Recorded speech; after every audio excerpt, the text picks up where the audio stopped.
Depois de resolver a segunda câmera, tem a questão de armazenamento.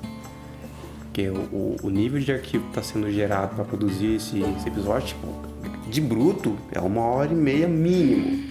A última o 202 que vai sair, foi 2h30 de bruto. Então, assim, é muito arquivo gerado. Isso, futuramente, querendo gravar em 4K, que eu quero, além de querer gravar em 4K, eu quero ter as câmeras de maior qualidade, o arquivo fica maior, o espaço fica maior, o custo de armazenamento fica maior. Então, tem esse cálculo que eu preciso fazer. De quantos tera eu vou gastar por ano para produzir os 52 episódios, que é as 52 semanas que a gente tem no ano. De custo. E o computador também comporta, programa que você usa? O programa para editar tá de boa. Nesse quesito eu consigo segurar por mais tempo. Apesar dos meus computadores já estarem velhos. Eu consigo aguentar um pouco mais tempo.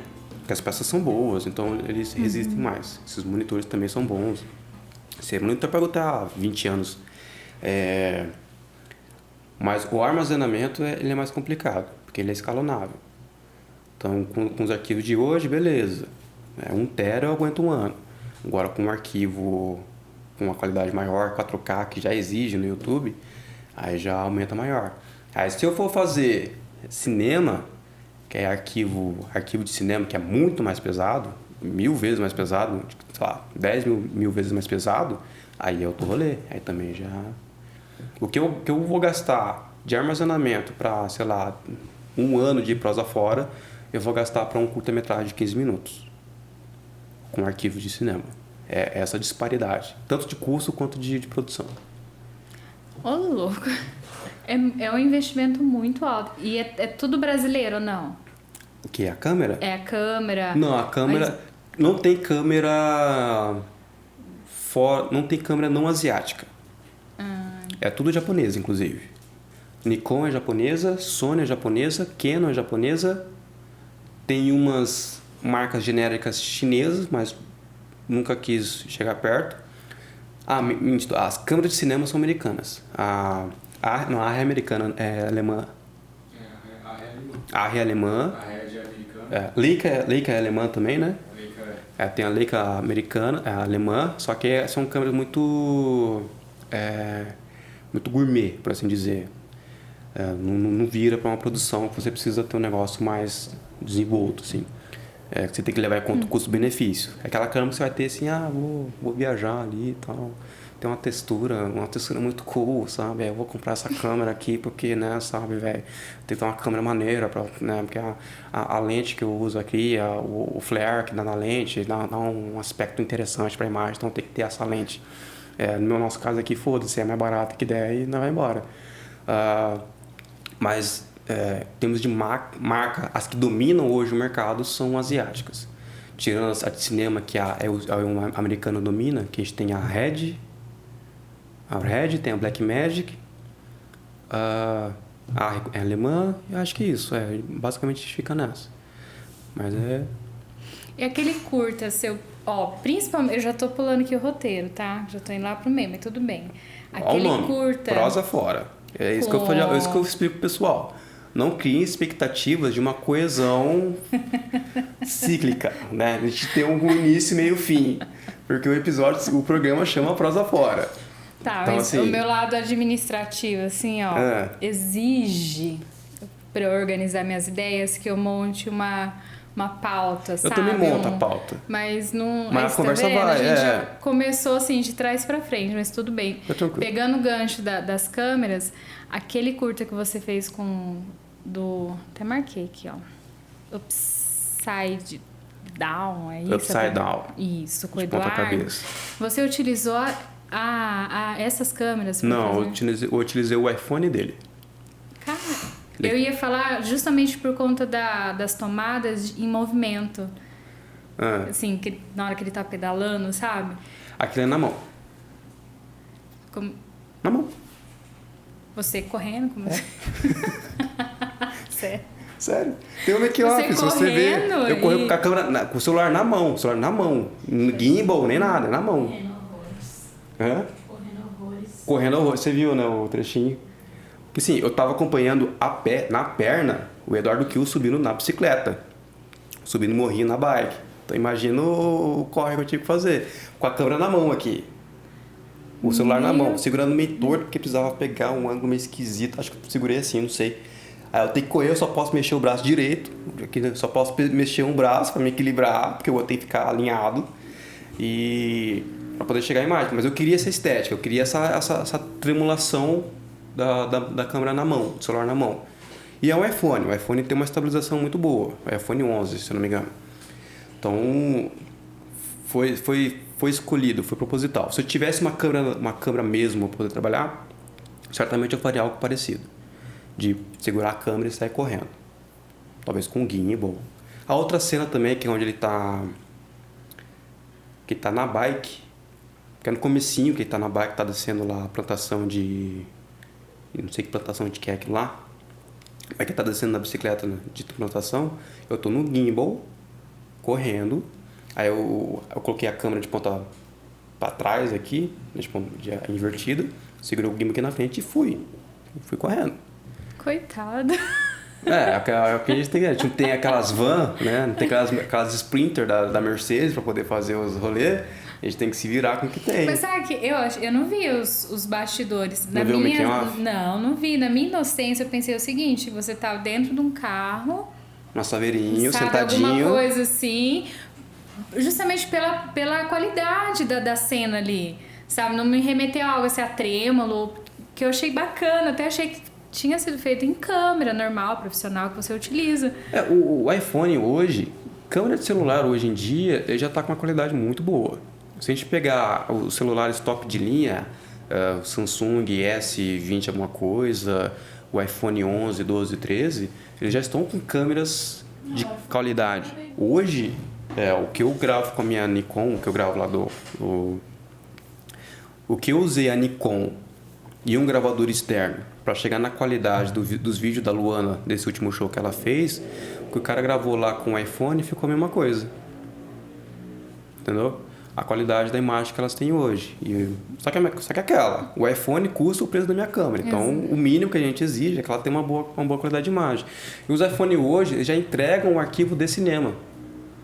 Então, a própria Apple entendeu que ela tem essa qualidade na mão. Ela tendo essa qualidade na mão, ela entrega, e o pessoal já utilizando muito, inclusive em cinema, já utilizando a imagem do iPhone em filmes. Já teve filmes que foi feito com câmeras com o iPhone, que rodou cinema e faturou alguma graninha. Eles agora estão permitindo salvar o arquivo de cinema. Só que, claro, da forma que o celular puxa o nível de qualidade, a câmera de cinema vai lá para outros cafundó também. Mas, nesse sentido, que é a textura que a gente chama, você ter esses aspectos da imagem, a nitidez, resolução, a cor que fica ali, foi registrada, isso tudo, a câmera de celular hoje ele já entrega similar a uma câmera de cinema, uma câmera profissional. Qual que é a diferença nesse sentido? É a pós-produção. Um arquivo de vídeo do celular, ele vai entregar o arquivo pronto. Vai ter o arquivo queimado, vamos usar esse termo. Quando eu tenho uma câmera profissional, eu vou ter esse arquivo bruto. Então ele vai vir uma imagem mais lavada, eu que vou dar o contraste, eu que vou dar a saturação da imagem, eu que vou dar a nitidez, eu que vou vou adicionar um ruído ou não, todos esses eu vou ter o controle de todos esses detalhezinhos. Claro, para quem está na festa com o filho, né, aniversário lá de 1 ano, tá cagando para esse tipo de coisa. Então o iPhone realmente é a melhor opção.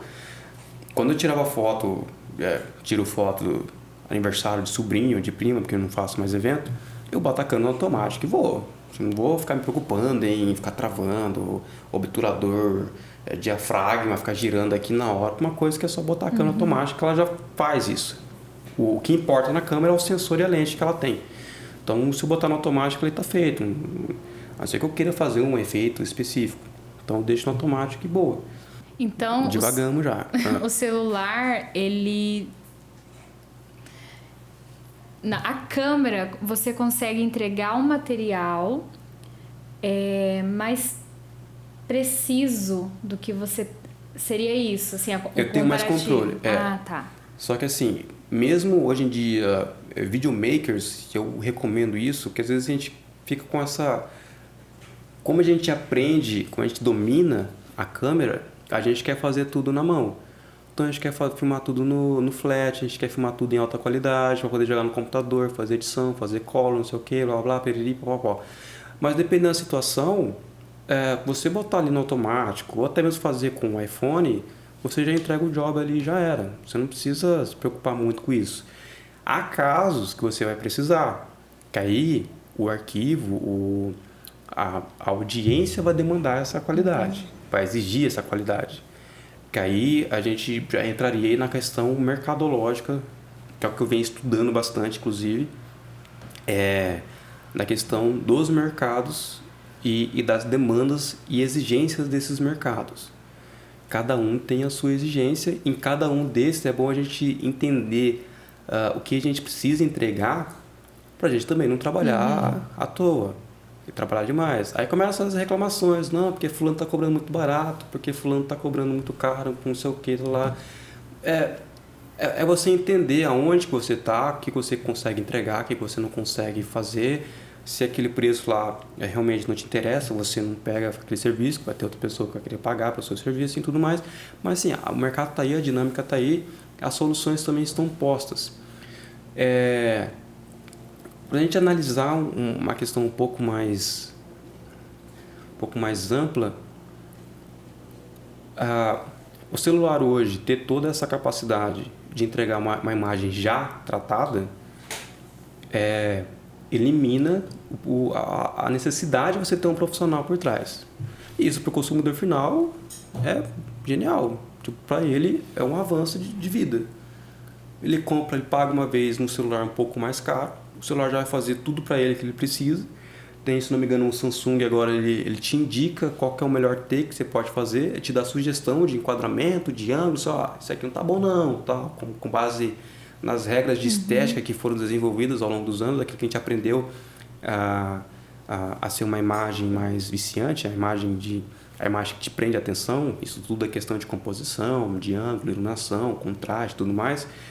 A câmera já te entrega toda essa função, então você não precisa... O meu fica a gradinha. Os terços, né? Pra enquadrar. Então, mas você sabe como funcionam os terços? Não.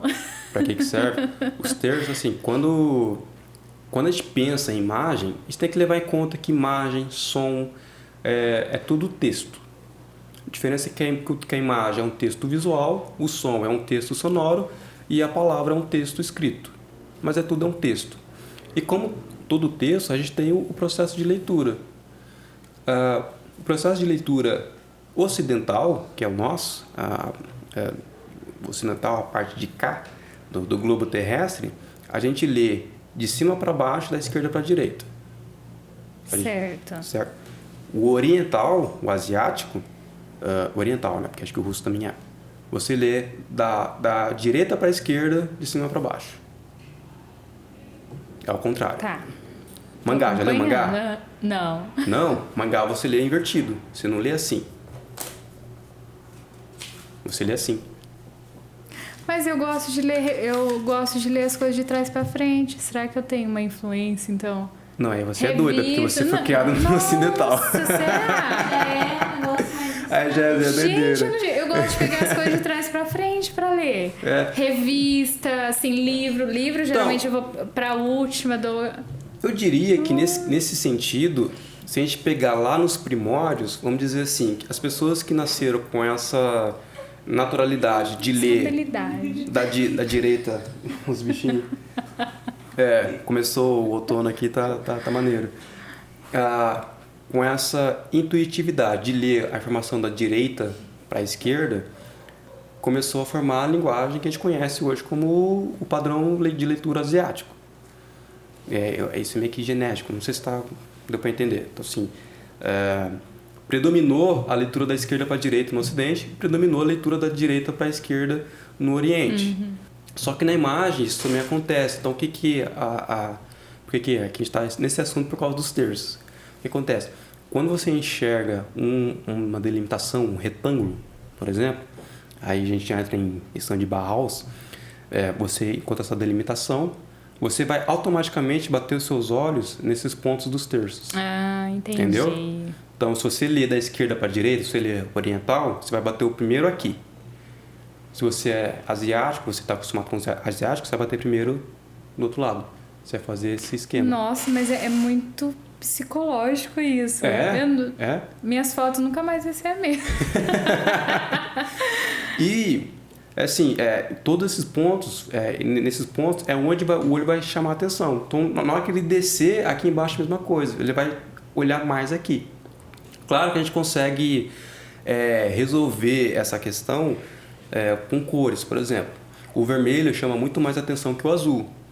Então, se eu colocar um vermelhão aqui embaixo, o seu olho automaticamente vai vir para cá, porque ele chama muita atenção. Então, você quebra essa leitura. Entendi. Agora, se eu colocar um azul aqui embaixo, eu escondo ele. Então, se eu quiser esconder uma informação, eu coloco ele fora dos terços. Se eu quiser eu vou levar em conta a sua leitura. Então, o que você vai ver primeiro? Você vai ver primeiro aqui, depois você vem para cá, você vai fazer aquela leitura de cima para baixo, top-down. Então, se eu quiser que você veja por último essa informação, eu vou esconder ela com um canto aqui e esse mosquito está me irritando. Obrigado, jovem. Dá bem. Cigarra? Tem cigarra aqui? E eu tô fazendo propaganda da Tomazella. Não sei nem o que é isso aqui. Isso aqui foi um primo meu que me deu.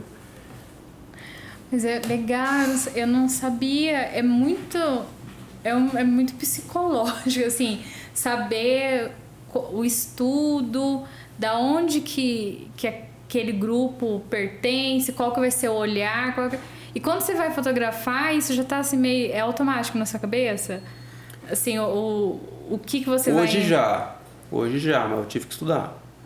Então é aquela informação que já ficou intrínseco. Então parece que é intuitivo, mas na realidade o meu inconsciente está trabalhando tudo em cima disso. Porque assim, o que eu fui pensando? Porque eu não conheço você. Essa é a intenção, de você me conhecer. Eu não conheço, mas de verdade, eu conheço assim. Conheci, aliás. Você conheceu uma versão. Você conheceu uma versão muito extrovertida. Então, assim, eu conheci o Aleph, mas assim, profissional, né? Concentrado. Sexta-feira, né? Vendo você lá trabalhando. Aquele Aleph é o Aleph que todo mundo conhece, na verdade. Introvertido, focado no que tá fazendo.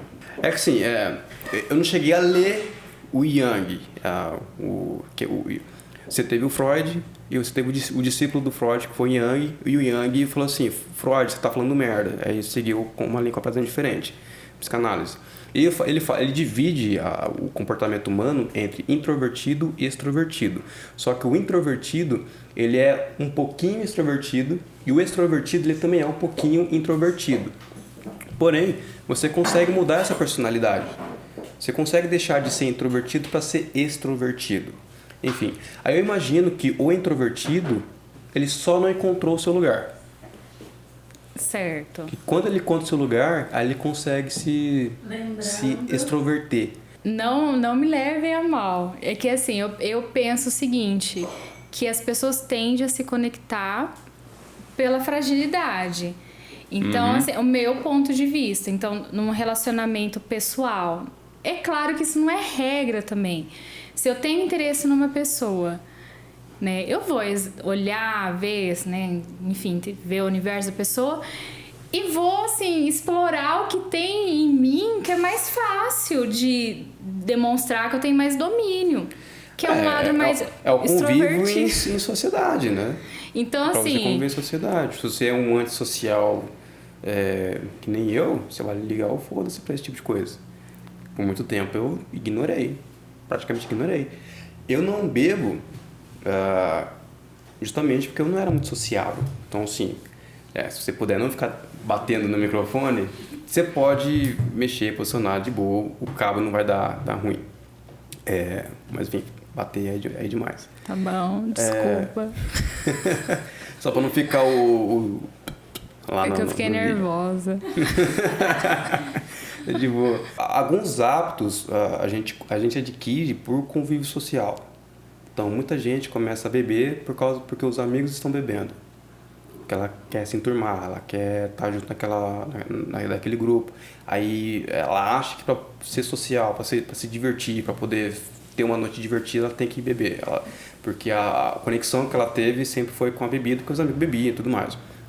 O fato de eu ser antissocial me fez eu não sequer me interessar pela bebida, e também que eu sou um pouquinho do contra. Aí tá todo mundo bebendo? Não vou beber não.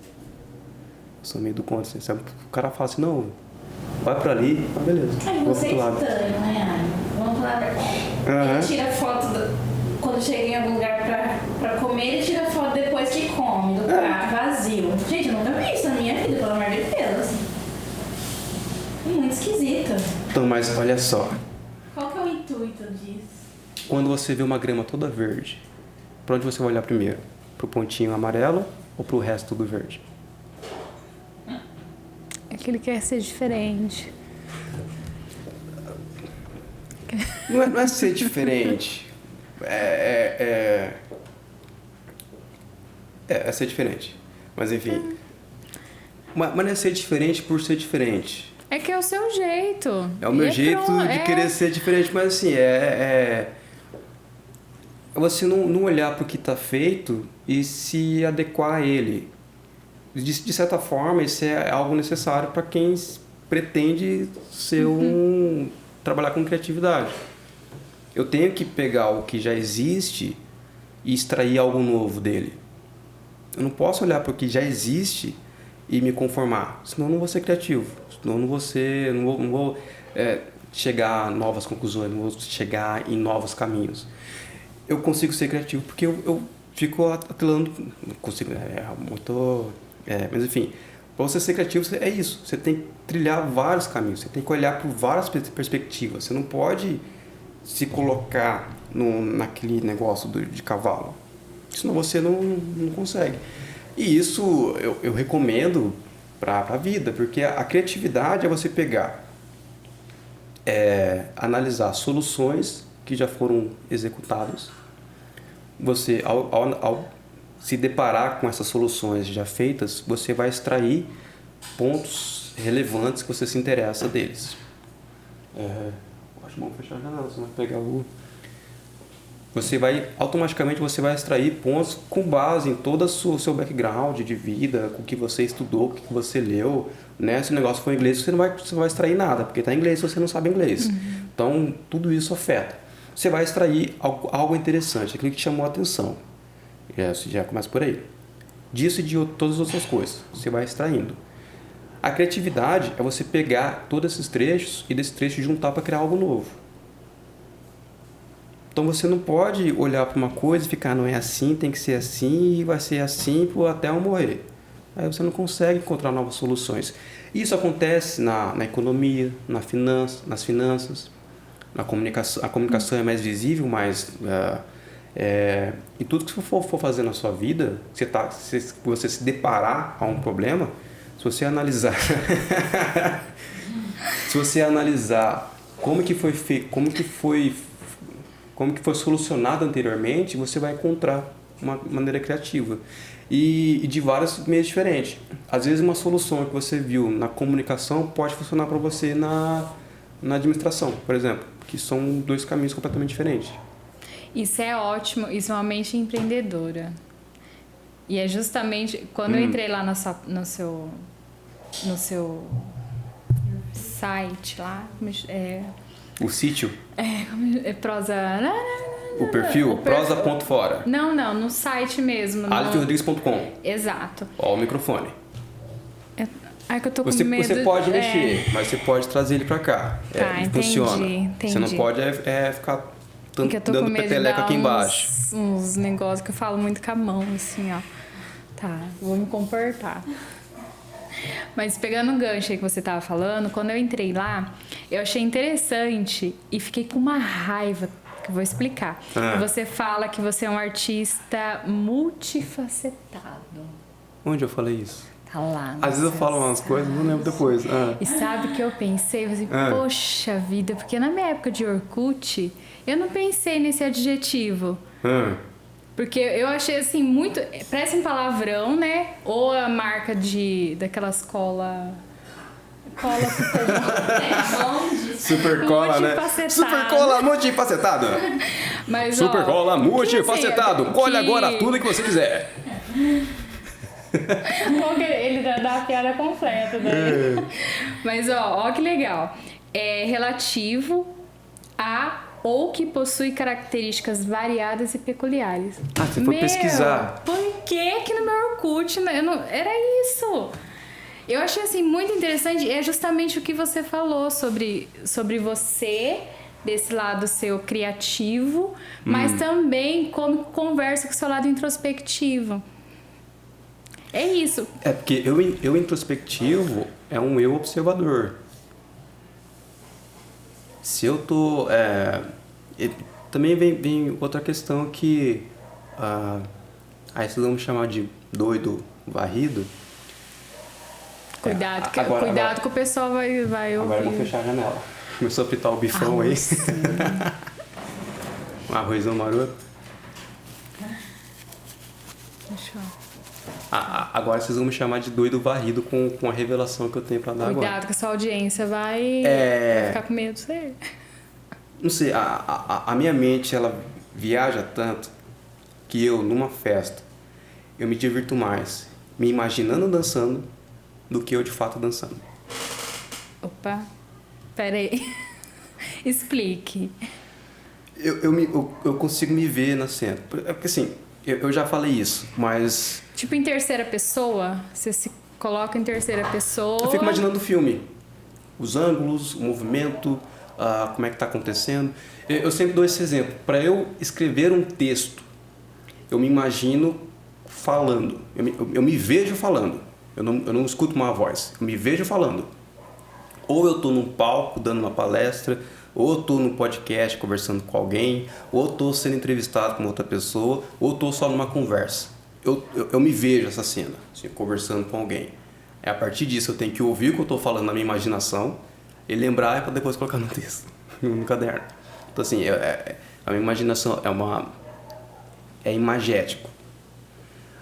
Então e é tão louco essa percepção de que eu estou vendo essa cena que eu me sinto nela, por assim dizer. Eu acho que você está nela, né? Eu estou. Porque se a gente para pra pensar, aí a gente entra na nerdice master. Primeiro, a gente não vê as coisas de fato. O que a gente vê? A gente vê a luz que foi rebatida dos objetos, que entrou no nosso olho, o olho transformou isso em sinais neurais, e o nosso cérebro interpretou essa imagem. A gente sente o cheiro do mundo porque a fumaça subiu para nossa narina, transformou em sinais neurais e o nosso cérebro interpretou aquele cheiro, deu um sinalzinho. A gente escuta o mundo, mas é porque a onda sonora vibra o nosso tímpano, transforma em sinais neurais e a gente escuta, e o cérebro dá um som para ele. Por isso que quando a gente fala... existe uma diferença muito grande entre a forma como as pessoas veem as coisas. Por exemplo, não existe branco no universo. Não existe branco. Existe que quem dá o branco é o nosso cérebro. Porque não consegue distinguir a paleta de cores ali apresentada. O cinza é a mesma coisa. Que juntou todas as cores, o cérebro falou, foda-se, cinza, segue o baile. Então todas essas coisas são meio que interpretação do nosso cérebro. E são sinais que vai acontecendo ali que se, de repente, a sua imaginação conseguir reproduzir esses sinais, é bem provável que você sinta num lugar onde você está imaginando. Sabe o que faz sentido pra mim isso? Ou eu tô na mesma loucura que a sua? Eu já uma vez comecei a escrever. Eu gosto de escrever. Não tenho o hábito de escrever. Gosto. Na perspectiva... Vocês não vão me chamar de louca, pelo amor de Deus. Eu já acabei de falar que eu... Na perspectiva, um quadro... A gente já tem essa certeza. Não precisa falar, a gente não acha. Eu pensando assim, eu montando... como que eu vou escrever? Eu sendo um quadro e um quadro... Você entendeu? E um quadro vendo as coisas acontecerem naquele cômodo. Então, é a mesma... querendo ou não, é a mesma perspectiva que você tá... Então, assim, como se eu estivesse vendo em terceira pessoa, sendo um quadro, né? Mas, porém, vendo o que tá acontecendo ali. Você tá criando o cenário na sua cabeça e fotografando. Exato. Então, assim, muita coisa eu fui conseguir escrever... Mas eu não leio da direita pra esquerda. Isso a gente não deu match, não. Mas, assim, é meio louco isso, pensar em como a nossa cabeça a gente consegue ir projetando. Assim, tá, vamos lá. Eu não quero falar em primeira pessoa, eu não quero narrar sobre mim, sobre o que eu tô... Ai, Jesus Cristo, sobre o que eu tô fazendo. Eu acho que não segue tem o baile, né? segue. É que eu sou um pouco desastrada e falo com as mãos. Eu particularmente, só divagando, eu não gosto de microfone assim. É o que a gente tem hoje. Eu prefiro o direcional. Entendi. A minha intenção futuramente é ter os direcionais e tirar o microfone aqui da mesa. Vou ter a mesma qualidade de áudio, mas vou deixar o público, os convidados, as pessoas mais confortável. E também, você consegue ter um pouco mais de maleabilidade. É um pouquinho mais complicado, você tem que direcionar o microfone na boca da pessoa, mas você tem um pouco mais de maleabilidade, mais movimento. Também não lapela, né? Porque hoje a exigência para um conteúdo de áudio é que você tenha um microfone condensador gravando. O direcional resolveria esse problema. E aí... Sobre a escrita, então. Isso. E é interessante... você ter compartilhado isso que me deixa mais tranquilo. Porque é muito mais fácil para quem gosta de escrever, ou para quem, né, no seu caso, produzir ou conteúdo audiovisual, ou até mesmo escrever. Você escreve bastante, né? Muito, né? Não necessariamente. Não? Não, escrever muito não. Mas... Eu tenho momentos de discorrer bastante, mas eu também não tenho o hábito de escrever. Que para mim é mais fácil eu me colocar num cenário em terceira pessoa mesmo de escrever. A gente descreve o que a gente vê, né?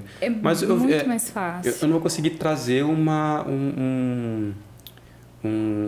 bibliografia, uma referência direta sobre de onde eu peguei essa informação. Mas eu vi que meio que a gente separa a mente humana em duas categorias principais. A imagética e a textual, por assim dizer. É quem vê o mundo em imagem e quem ouve voz na cabeça. Então você tem praticamente...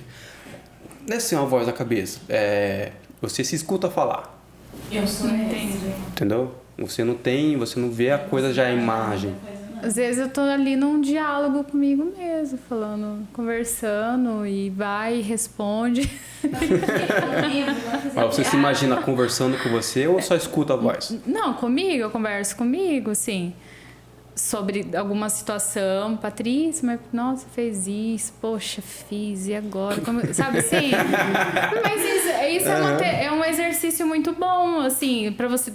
Não sei, vamos colocar uma situação, você tá estressado com alguém. Nossa, puta, que pessoa assim, mas também, reflete, Patrícia. Né? Exatamente. Patrícia, mas você fez isso. Mas, cara, fica aquele... Mas você chega a pronunciar? Você chega a emitir som? Chego. É de boa, assim. Conversa. Eu falo assim, eu sempre tive muita preguiça de falar. Então, obviamente, não chegaria a esse ponto. Mas, da mesma forma, eu dialogo comigo mesmo. Então não é diferente, é que você acaba externando pro mundo. Exatamente, porque o falar já deixa tranquilo, né? Assim, numa situação já ajuda a raciocinar, né? Você entender ali onde que tá onde que eu errei, será que vale a pena? Né? É o parar para analisar. Exato. Acho que eu até comentei com minha mãe uma vez, tipo, as pessoas falam, eu sou agnóstico, então... Eu não tenho a certeza de uma divindade, mas também não tenho a certeza de que é só a aleatoriedade do universo. Qual que é o termo, por favor? Agnóstico. Agnóstico, tá. É o em cima do muro. No português, claro. É agnóstico. Não é preso em nenhuma religião, mas também não é aquele ateu fervoroso, sabe? Entendi. Deus não existe, não sei o quê, tá lá. Eu não vou ser esse cara chato. Eu sou respeitoso, inclusive. A reza... ela é uma autorreflexão. Se for trazer para esse lado mais científico da coisa, é uma autorreflexão. Em outras religiões, você vai ter, por exemplo, a meditação. A meditação é uma autorreflexão. É você parar para deixar o seu cérebro, seu inconsciente, processar o que está acontecendo. A partir disso que você processa esse inconsciente, vem à tona no consciente aquela solução. A gente vê isso na criatividade, inclusive. A gente fala isso na criatividade.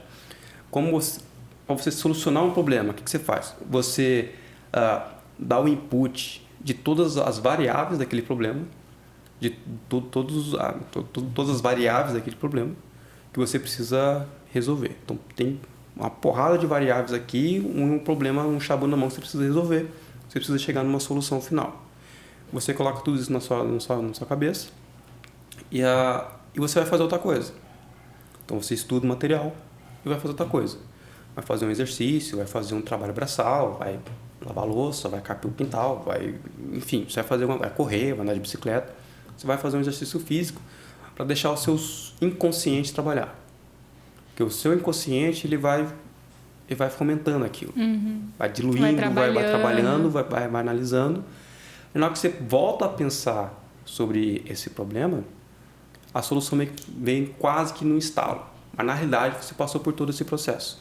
Você teve os inputs das variáveis daquele problema, você juntou com a sua bagagem, aquilo que eu falei, de você analisar tudo que você vê, você vai absorvendo tudo aquilo que lhe interessa. Aí também você ter um conhecimento técnico te facilita absorver cada vez mais dessas situações. E na hora que você volta a pensar, a solução vem como que num estalo, como que num insight. Mas você passou por esse processo. Isso justifica porque então nos meus momentos de faxina são os momentos que eu tenho mais insights, assim, de tanto desde publicação da semana, assim, qual que é o segmento, uma escrita, um desenho, é no momento que eu tô mais assim, não focada naquilo, entendeu? Banho, carro andando, você andando no carro, hora de dormir, que são os momentos que você para de pensar. Entendeu? Quando você tá no banho, você tá ali fazendo, se lavando. Comendo sabonete. Comendo sabonete.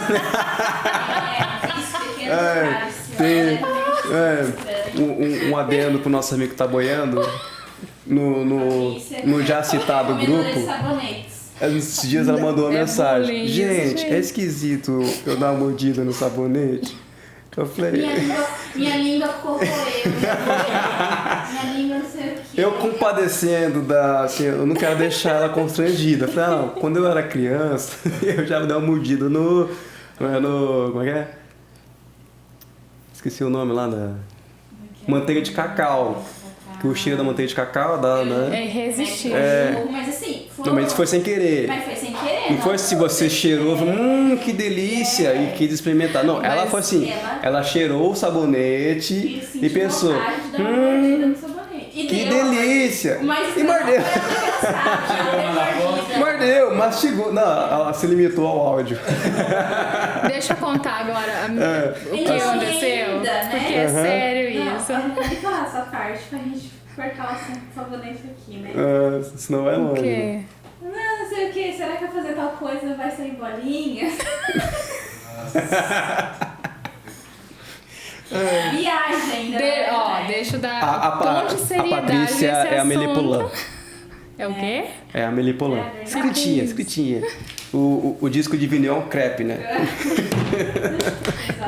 Deixa eu dar a seriedade no assunto. Existe uma síndrome, o nome muito feio, eu não vou falar. Você percebeu que ela pesquisa as coisas pra embasar a doideira dela. Sério, que tem... Porque assim, não surgiu do nada, vou comer sabonete. Eu sempre tive uma quedinha pro sabonete Dove, sabão em pó Omo e produto de limpeza em geral. O sabão em pó Omo, eu não recomendo você experimentar. Então, assim, não. Pode dar um negócio ruinzinho aí. Mas, não a ponto... Um sabonete limpo. Talvez, assim... Né? Vocês não estão me levando... Agora que você falou, nossa... Mas nunca, salivando. Assim, só aquilo de sentir o cheiro... que eu passo... Só de, assim, sentir senti o cheiro da aquela aguinha na boca, sabe? Exatamente, é isso. Opa, é normal, né? Já pesquisei, vi que maior parte da população tem esse pequeno distúrbio. Bruxismo pode ser deficiência de algum nutriente no corpo. Eu discordo dos termos deficiência, distúrbio, porque eu acho que isso são... É uma síndrome que eles falam. Não, porque eu vejo como característica única daquela pessoa. Bom, eu não sei, eu não posso falar que eu não fiz um diagnóstico. Não, fala assim, não existe... Não, e nem pode, né? Porque você não vai chegar no médico e falar... Então, mas... Tô comendo sabonete. Como que eu falo? Porque, mas deixa eu explicar. Não, psiquiatra, né? É assim, daí não Isso é psiquiatra? Eu nunca comi, você tem um trauma a ponto de beber. Tem gente que tem relatos, você digitar na internet... Não, é impossível, da pessoa beber, essas coisas. Mas aí, certo dia, eu nunca tinha passado uma lambidinha, assim, de vez em quando, daí cai a ficha que não...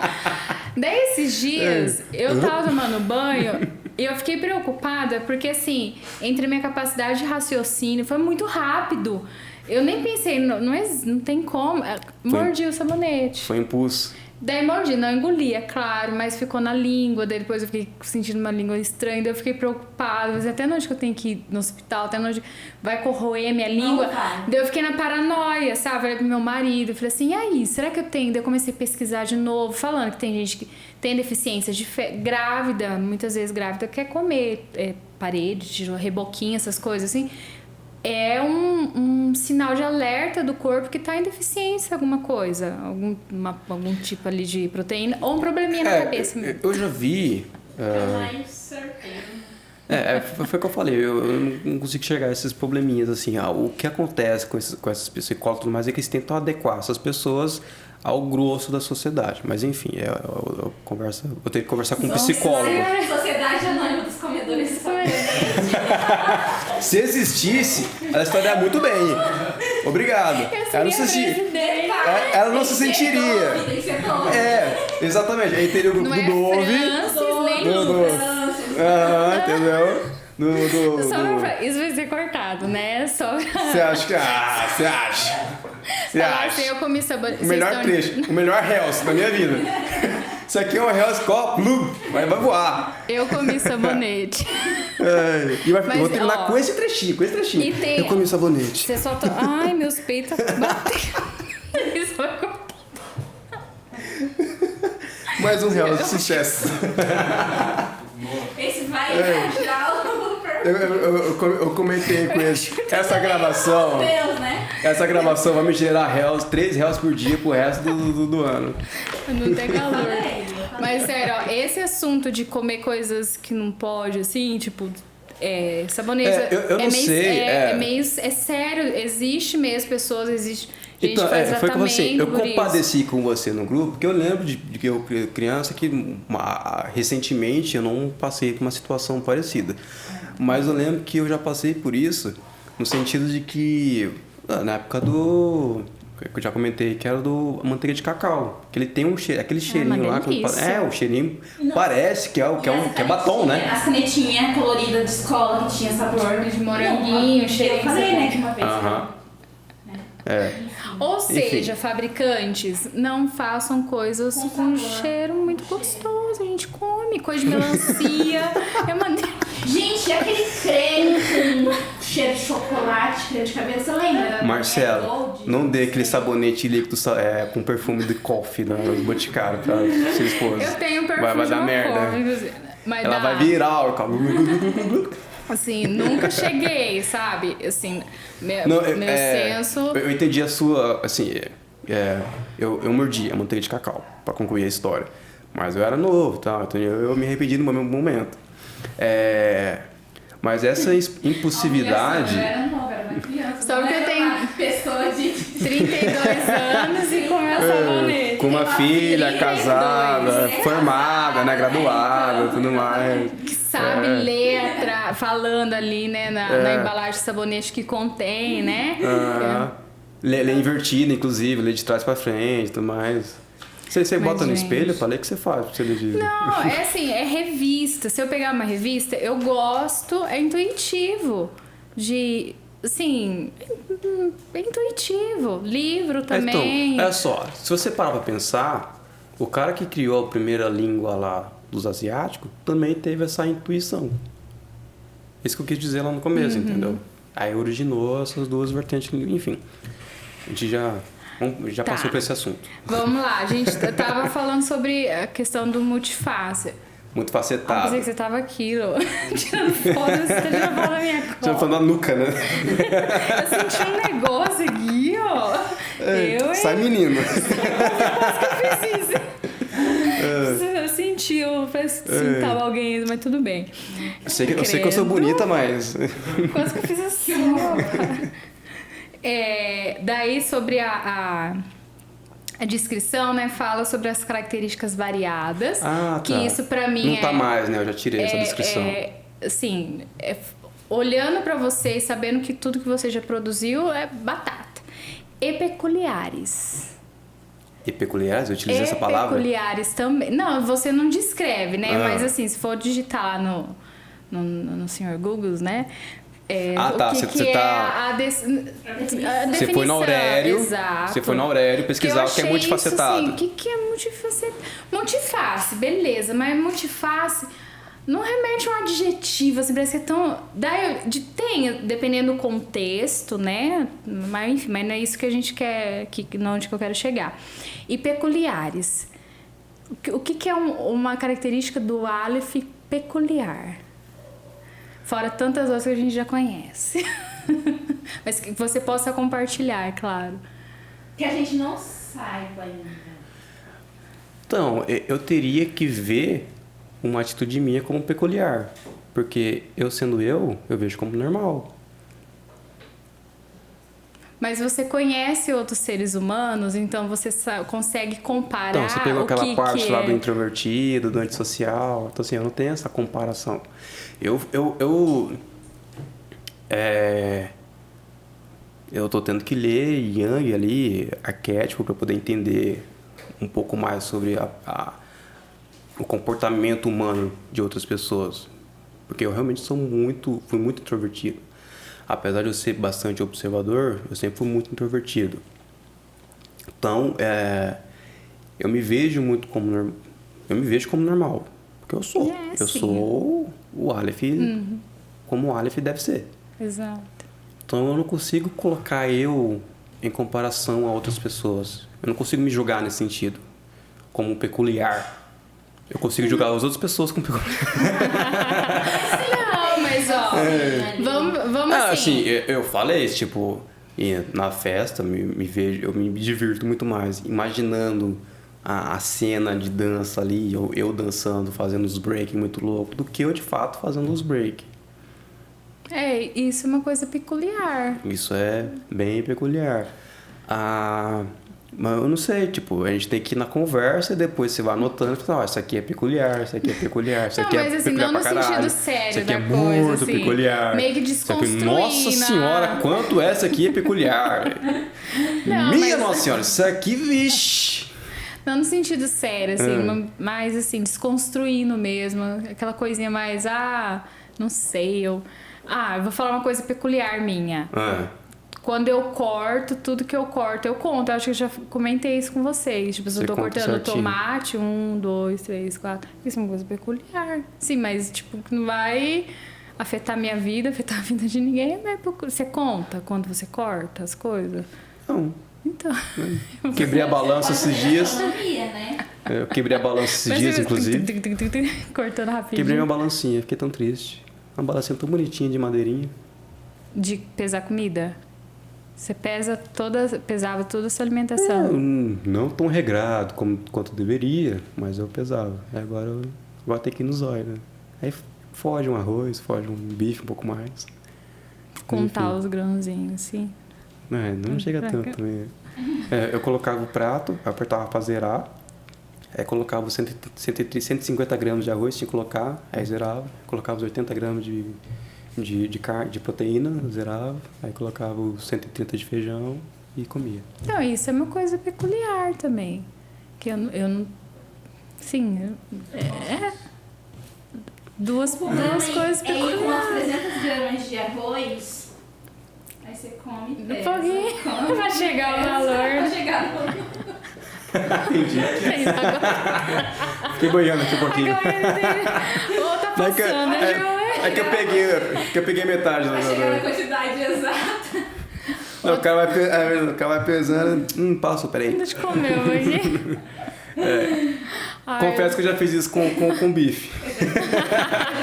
Coloquei 80 gramas, caiu pra trás lá. Eu comi.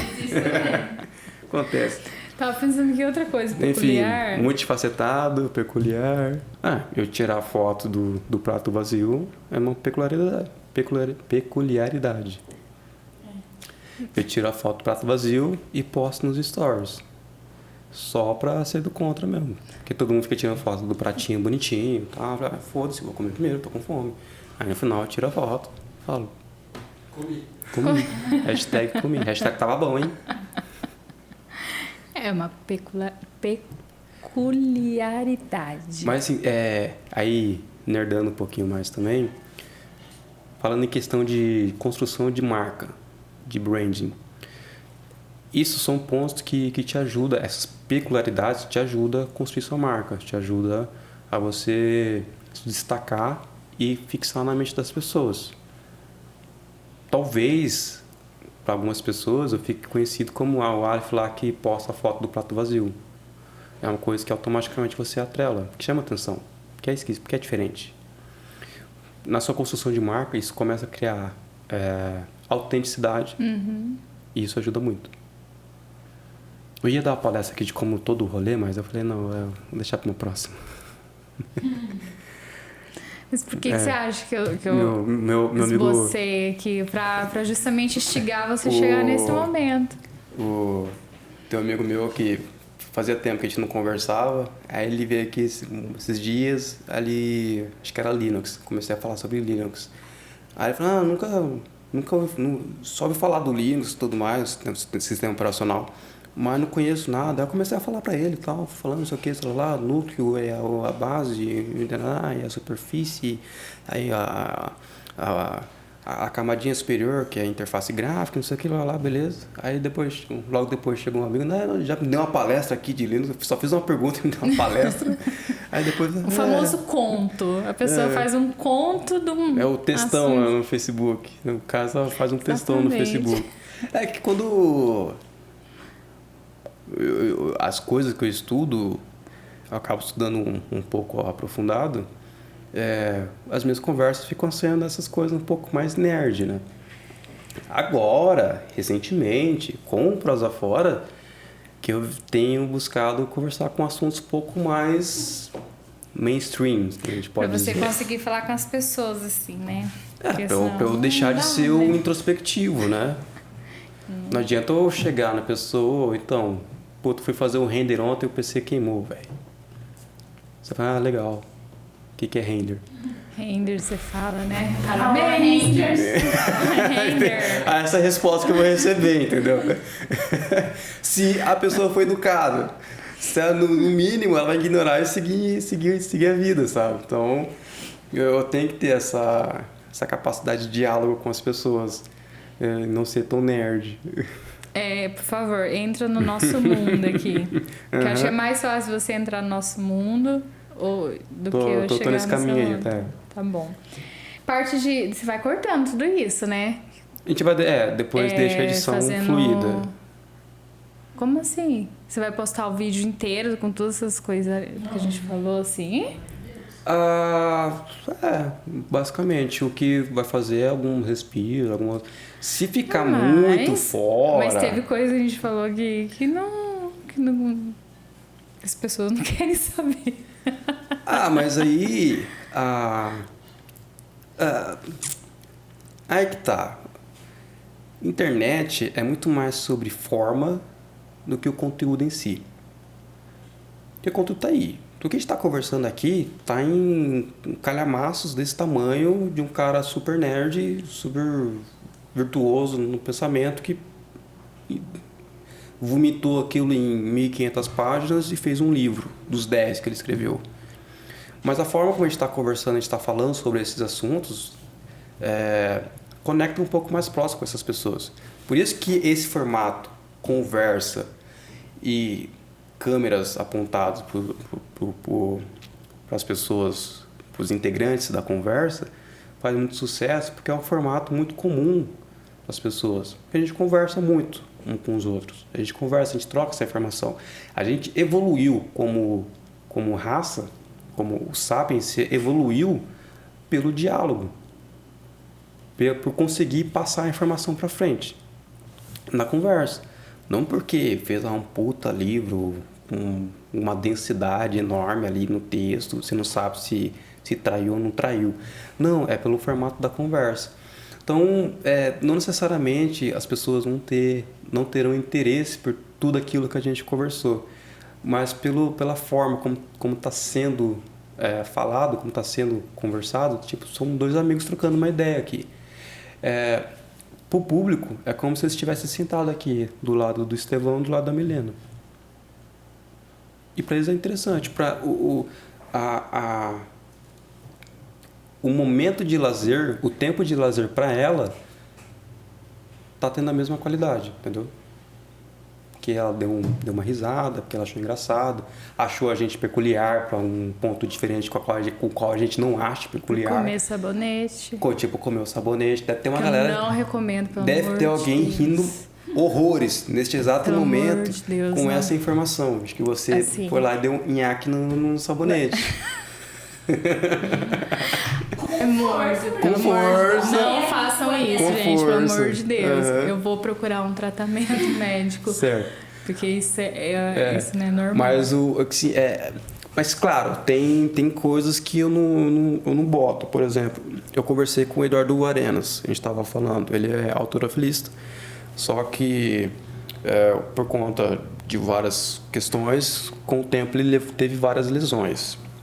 Inclusive teve uma segunda trombose agora, ele está se recuperando. Ele conseguiu sobreviver dessa segunda trombose, que eles conseguiram parar depois antes. Depois daquela, Mas foi pro coração também ou não? Não, parou na perna. Eles conseguiram parar antes, Mas teve coisa que ele falou na gravação que na gravação ele pediu, já deixou claro que ele queria tirar, e teve pontos ali que eu falei, não, isso aqui eu tenho que tirar, que senão eu vou gerar problema pra ele. Entendi. E é um dos pontos que eu ainda não tô fazendo ao vivo. Vai ter situações que aí é bom a gente investir e fazer uma gravação um pouco mais ao vivo, tipo uma conversa com um político. Isso, de fato, se eu fizer gravado, eu posso dar margem para interpretação, para qualquer conversa. Então, isso é um ponto que tem que ser ao vivo, de fato, porque foi feito ao vivo, transmitido, tá lá, tá salvo. Né? Não vai dar para poder questionar. Agora, o demais das produções, a minha intenção é fazer sempre assim gravado, porque eu consigo ter a finesse. A ideia é deixar a conversa fluida, deixar o assunto. Mas ficar algo muito fora, se eu ver que posso distrair a pessoa naquele assunto ali e tirar do contexto geral, eu tiro. Por favor, se eu falei Mas alguma se for coisa muito engraçado, se eu ver que a galera vai rir muito, eu não vou tirar, não. Se a pessoa vai lá derrubar meus 900 e poucos seguidores, que com muito custo eu Não, vai consegui. aumentar. É uma projeção fodida isso aqui. Ó, vamos lá, Aleph. Outro dia, acho que faz um tempinho já que eu conversei com você sobre um texto que eu tinha.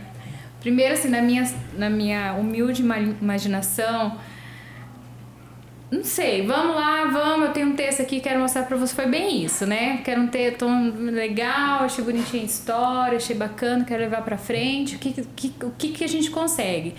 Mas assim, eu não conheço, o pouco que eu conheço é a partir do momento que comecei a conviver com você. Sobre esse espaço, sobre esse processo, né? Daí você, assim, generosamente, o que você fez? Você não falou não. Você falou o quê? Passou o canal eu te dei o caminho. Né? Tudo pra eu ler, pra eu ouvir, né? Nortear. Ali eu já comecei, assim, graças a Deus que eu não mandei pra eles, não ia passar vergonha. Assim, porque tipo, é um texto da história do padrinho que eu falei pra você, eu vendo em terceira pessoa, é mais ou menos isso. Daí já deu um nó na cabeça, porque ela fala assim, tá, se você tem um principal, trabalha nele. Deu, fodeu.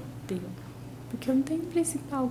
Então, assim, eu já... Mas abriu minha cabeça, assim, absurdamente pra entender, porque ali não só fala sobre a métrica, né, da escrita mesmo, como que tem que apresentar, qual que é o processo, como que é o mercado. Então, abriu a minha mente de uma forma... É entender que o texto, ele já é um produto. Primeiro, é entender que, nós como... não vou dizer assim, nós como artistas, porque todo mundo pode ser o artista, porque se você sabe falar, você sabe se expressar. E ser artista é você ser uma pessoa expressiva. Posso não ser expressiva na fala, eu posso ser visualmente. Tanto que os meus curtas-metragens, a maioria quase não tem diálogo. E os que tem diálogo é uma merda. Então, nesse sentido. A gente usar essas ferramentas de expressão para a gente se expressar é uma coisa, beleza. Uhum. O artista profissional, vamos colocar assim, ele tem esse domínio na mão, essa ferramenta, essa arma muito forte na mão. Ele consegue usar essa arma para se expressar. Só que, ao mesmo tempo, a gente vive no mundo em que é escasso. Não importa se você é da vertente política socialista, libertária, liberal, direita, esquerda, o fato é que as coisas são escassas, você precisa pensar isso de alguma forma. E a coisa mais escassa que você tem é o seu tempo. E para você escrever um texto, você leva um tempo. Não é o tempo que você leva sentado para escrever um texto, é o tempo que você levou para conviver, para vivenciar aquelas coisas, extrair o que te interessa melhor e colocar aquilo num texto. Então a gente também tem que pensar na arte como um produto, como um mercado, como o dinheiro que gira. E nesse sentido, o texto ele já é um produto, ele já é Minha mãe assassinando a cachorra. Ele já é um produto viável, você já consegue ganhar dinheiro com isso. Não só no cinema, na música, no texto, né? No caso, você publicaria um livro. Mas na música, você é compositor. Tem uma galera que sobrevive e é milionário com composição. Ele não é o showman, ele não é a cara da banda, da música. Isso a gente sabe, a estética é levada em conta. Você não pode... A gente não pode ignorar esse fator. Mas tem muita gente que vive só de composição, só escrevendo música, texto. O texto, ele é um produto. O roteiro cinematográfico... É muito uma rotina, né? É assim... É tudo, né? É disciplina. É uma disciplina da escrita. Não é assim, claro que há exceções, né? Fiz e tá na métrica, tá tudo certinho, caiu aqui a ideia, escrevi, tá bonitinho, entreguei. Eu acho que é muito difícil isso. A não ser a pessoa que já tem o hábito ali da escrita, já tem aqueles conhecimentos sobre como que montar, como que elaborar, se é um curta, se é um longa, o que eu quero apresentar. Aí, no caso, você já pensar comercialmente. Você pensar, beleza, eu tô me expressando aqui, mas como otimizar melhor esse tempo? Porque, né, eu também preciso pagar minhas contas ali, eu quero também ter um carrinho maneiro. Então, dessa expressividade que eu tive, eu consigo transformar ele em um produto comercial, deixar ele digerível para o mercado, sem perder a minha essência e tudo mais. Então, você já está pensando nisso, então você tem que ter esse mercado. A galera que trabalha profissionalmente na escrita de roteiro, é a galera que já aprendeu todos os macetes da escrita, do storytelling, da contação de história. No livro, que é o principal livro que eu li sobre contação de história, eu li vários livros sobre roteiro, só que todo mundo me dava um norte ali, uma regrinha que não me agradava, não funcionava para mim. Aí eu li o Story do Robert McKee, que acho que você já deve ter visto lá também, que ela menciona. Que ela menciona bastante. E no finalzinho ele explica, ele faz a analogia da centopeia.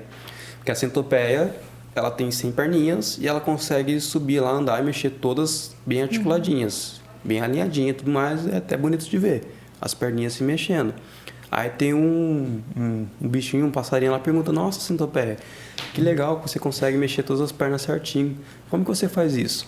Nesse momento que ela faz aquilo naturalmente, né, ela se embanana toda e cai. Porque ela não consegue raciocinar. Então agora ela tem que voltar e ver passo a passo, o que ela faz para conseguir mexer assim perninhas ritmadas, bonitinho. Isso na criação, na expressividade também, eu vejo muitos amigos que, por conta do 3D, por conta da fotografia, por conta do vídeo, que as coisas que eu vou postando na internet, algumas pessoas chegam até mim e eu percebo muito isso. Eles querem sempre ser essa centopeia que não entende por que ela consegue andar com assim, sem patinhas. E a arte, todo mundo que foi excelente na arte um dia, que teve uma excelência, uma maestria, que ficou para a história, ele não foi um cara que foi só virtuoso. Ele foi um cara que teve o domínio da técnica. O cara que falou assim, tá, uma perninha de cada vez, e eu domino, e agora eu consigo andar com as 100 perninhas, mas eu consigo fazer outras coisas ao mesmo tempo, que agora ninguém consegue tirar isso de mim. Pode ser que exista essa pessoa que você comentou. Pode ser que exista. Eu acredito até que de fato aconteça. Porque já a gente está falando de uma explosão criativa, porque para algumas pessoas ela só vai se tranquilizar quando ela sentar e escrever as 200 páginas de um roteiro. 120, que são 2 horas. Um curta, quantas páginas é média? Um curta é 1 minuto por cena. 1 minuto de... Uma página é 1 minuto de vídeo, em tese. Em tese, não. Já, assim, na história do cinema internacional, principalmente Hollywood, eles chegaram a essa conclusão. Tipo, é batata. Na diagramação Master Scene, que é aquela clássica, cabeçalho, descrição, diálogo afastadinho, você dá 1 minuto de cena. Se você tiver muita descrição, vai dar 1 minuto. Se você tiver muito diálogo, o diálogo vai dar 1 minuto. Então, é sempre 1 minuto de cena. Então, você vai fazer um curta-metragem de 20 minutos, você vai fazer 20 páginas. Você vai fazer um filme de 2 horas, você vai fazer 120 páginas. Você vai fazer um filme de 3 horas, que é o que está saindo agora bastante, aí você vai fazer mais, você vai fazer 180 páginas. E aí assim vai. Mas a média é 1 minuto. Os meus curtas não passam de 1 página, 2 páginas, porque eles ficam nessa de... Acho que eles não passam de 2 minutos. Acho que o meu maior deve ter 2 minutos e meio, 3 minutos. Acho que é o Upside Down. Agora eu estou escrevendo um de 20. Eu quero escrever um de 20. Aí são 20 páginas. E todos os seus curtas, você que escreveu? Autoral, sim. Esse é o que o pessoal vai chamar de o cineasta de C maiúsculo, só que de 2 minutos. Entendi. Porque, por exemplo, o Stanley Kubrick, ele é um cara que roteiriza e dirige. Então ele concebe o filme desde o zero.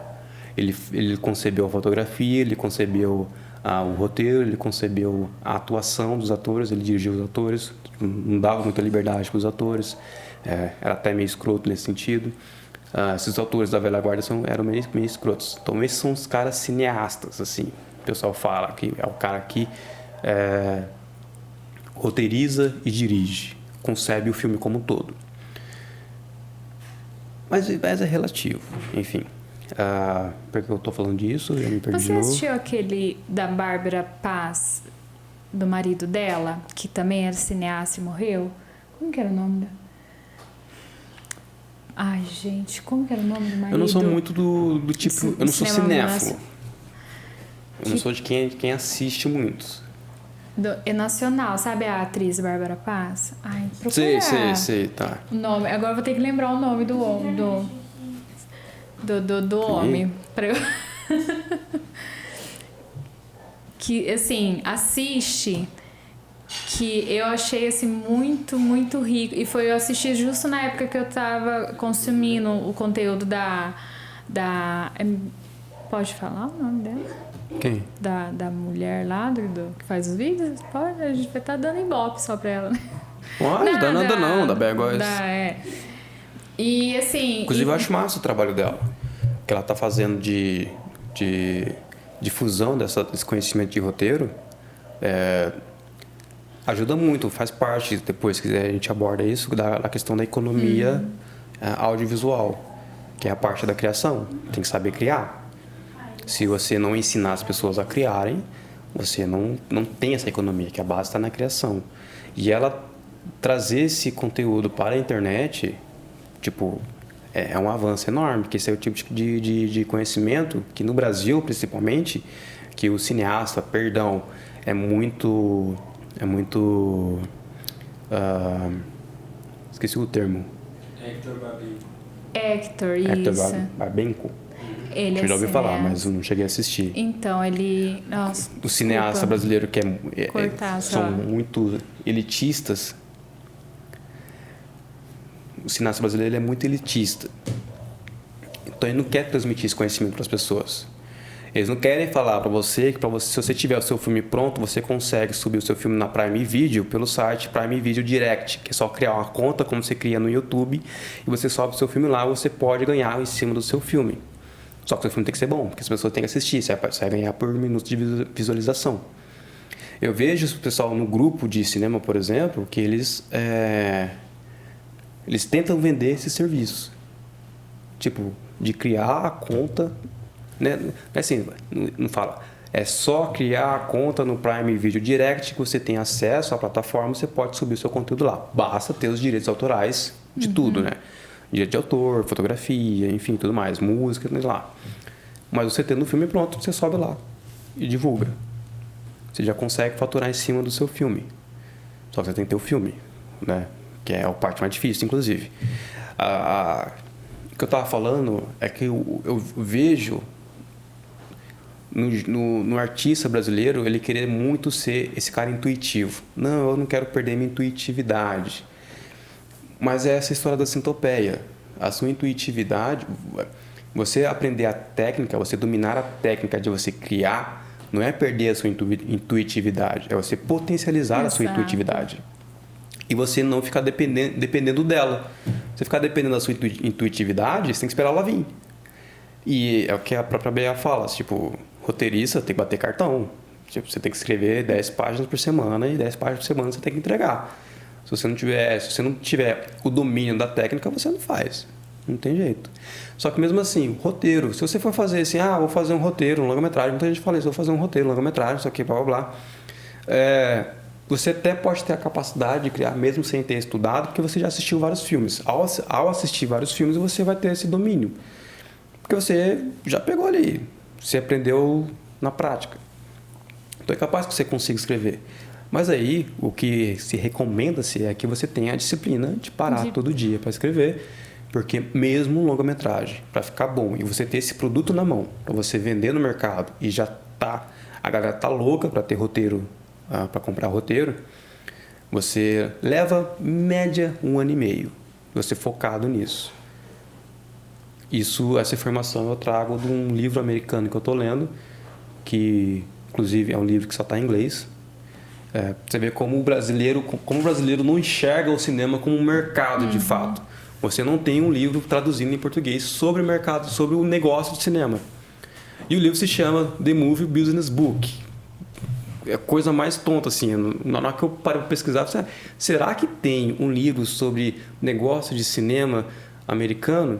Como será que ele vai chamar? The Movie Business Book? Eu coloquei The Movie Business Book e apareceu um livro chamado The Movie Business Book. Falei, caralho, cara. Mas enfim, é um livro que assim, é um amontoado de artigos, é um livrão gigante. É um amontoado de artigos dos executivos das maiores distribuidoras do mundo. Universal, da Sony, da Paramount. Falou lá, aqui a gente faz assim, aqui a gente faz assado, o mercado funciona assim, o mercado funciona assado. É um mercado de risco, porque é lazer, qualquer mercado, qualquer negócio que é da área do lazer é um mercado de alto risco. O cinema é mais alto risco ainda porque ele é caro. Qualquer filme que você for fazer, você não sabe como que vai ser recebido pelo público. Você não tem essa consciência, não tem como saber.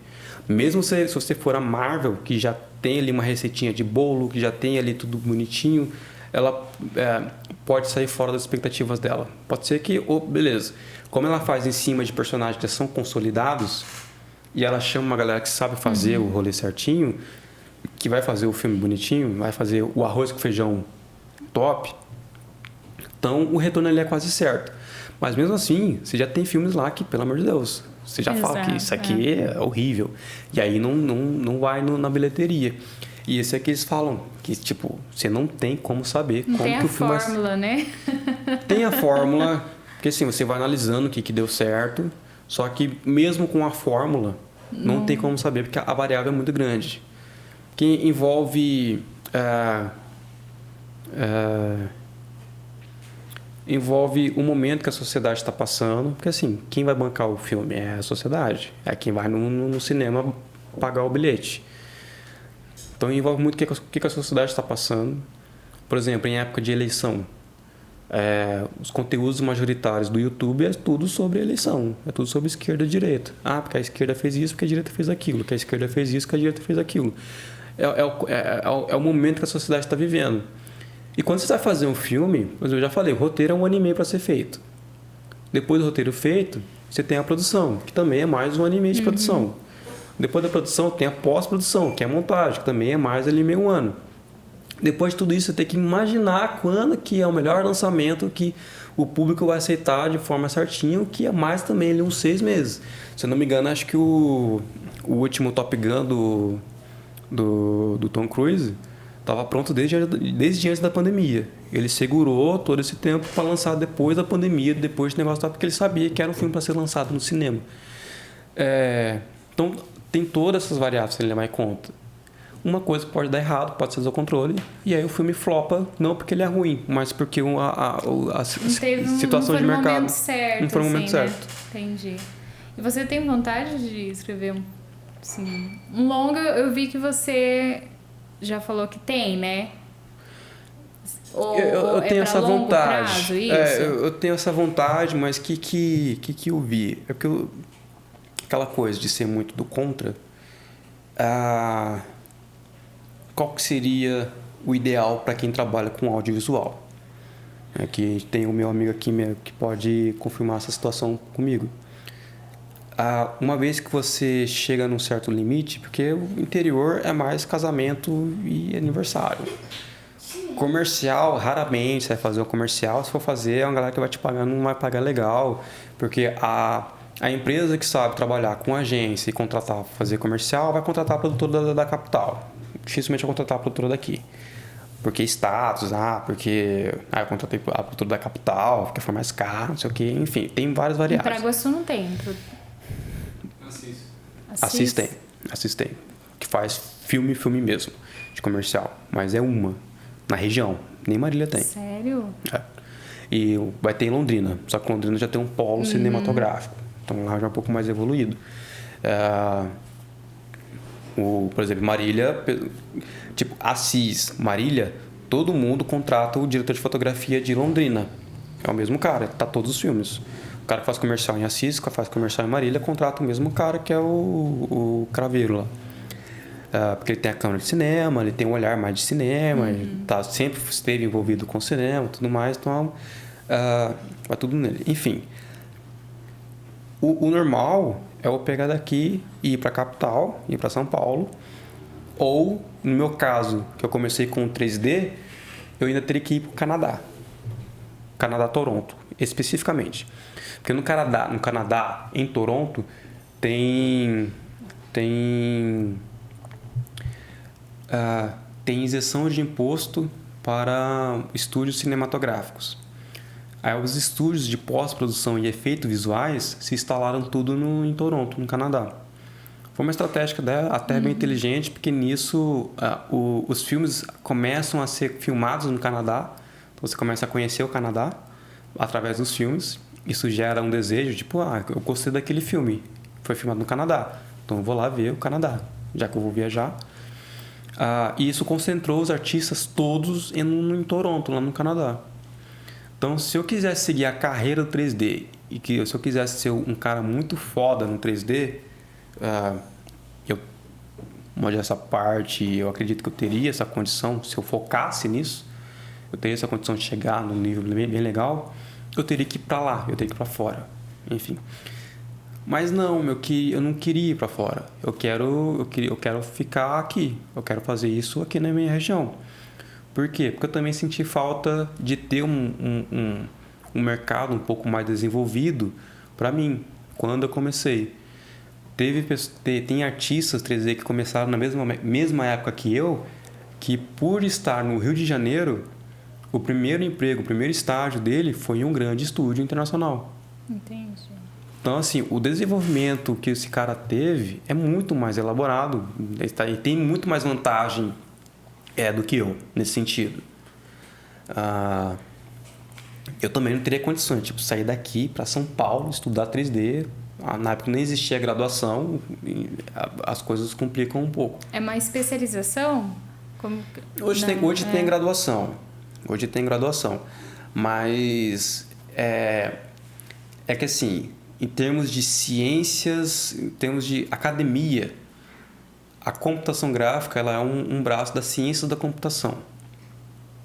Só que a computação gráfica ela é uma ferramenta para o artista.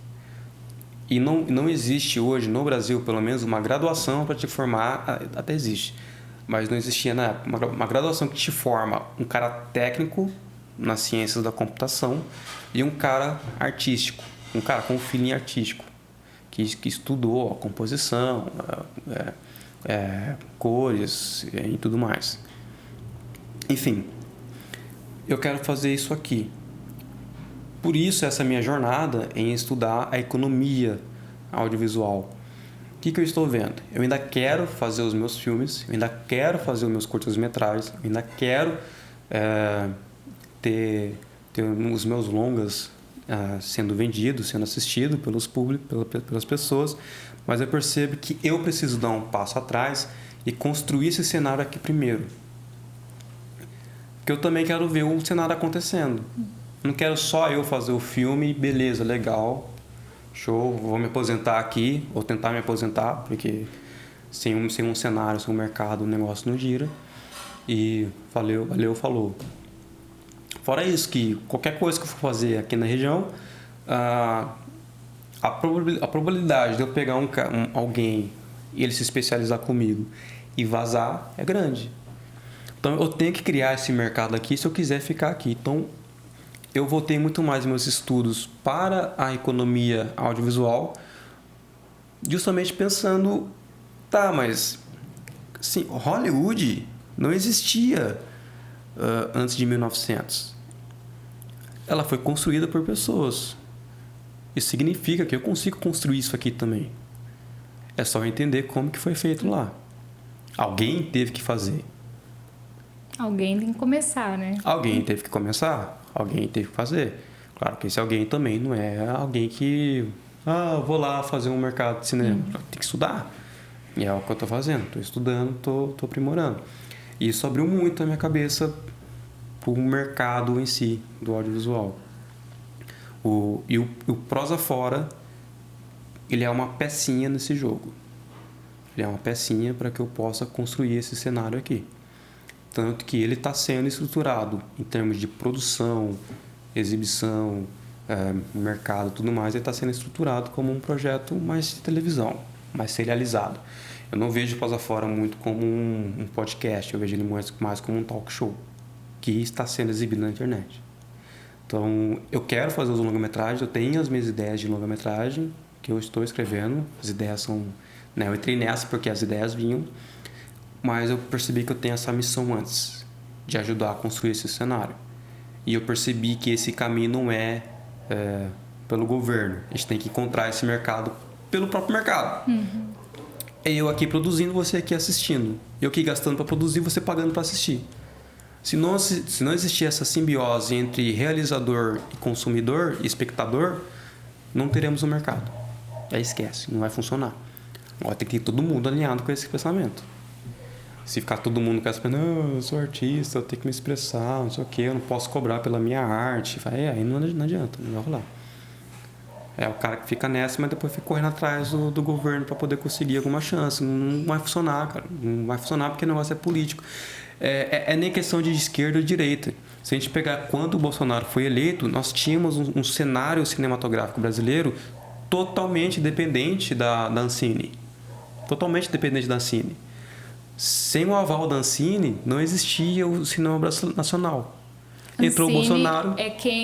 é o órgão que olha pra ver se tá bacana o conteúdo tipo MEC, ali, tudo. Não é bacana o conteúdo. Não, sim, que não tem nada que ofenda, nada que... É isso. Não é nesse sentido. Não? A Ancine, porque senão aí seria ditadura também, mas enfim. A Ancine... Mas tem um filtro, não tem? Assim, pra ver, até... Né, até onde que vai, tá? Esse vai pra tal público. Eu acho difícil. Eles colocam idade. E da restrição de idade. Ah, entendi. Assim, existem como funciona a questão da Ancine. Eles não ditam o conteúdo que você vai fazer. Em tese. Eles não ditam o conteúdo que você vai fazer. Mas eles dão condições ali para que você possa financiar o seu projeto. Mas, se agora sim, caráter de curiosidade mesmo. Fazer algum curta, alguma coisa assim que, sei lá, que... Apesar de a gente ver tanto filme com apologia, tanta coisa, mas enfim, mas não existe esse filtro, não tem esse... Até onde que é permitido fazer uma cena... Não. Não aí tem. seria censura, né? Qual que é a ideia da Ancine? É fomentar o cinema nacional. Não é uma cartilha de governo. Entendi. É fomentar o cinema nacional. Então, o que eles fazem? O mercado... A economia privada não vai se... Já voltou. Tá gravando. A sua não parou. A sua não parou. Meu óculos from the... Qual que é a argumentação dessa galera? O mercado privado não vai querer investir no cinema. Essa é o argumento. Então, o governo tem que usar da sua força de Estado para fomentar o cinema.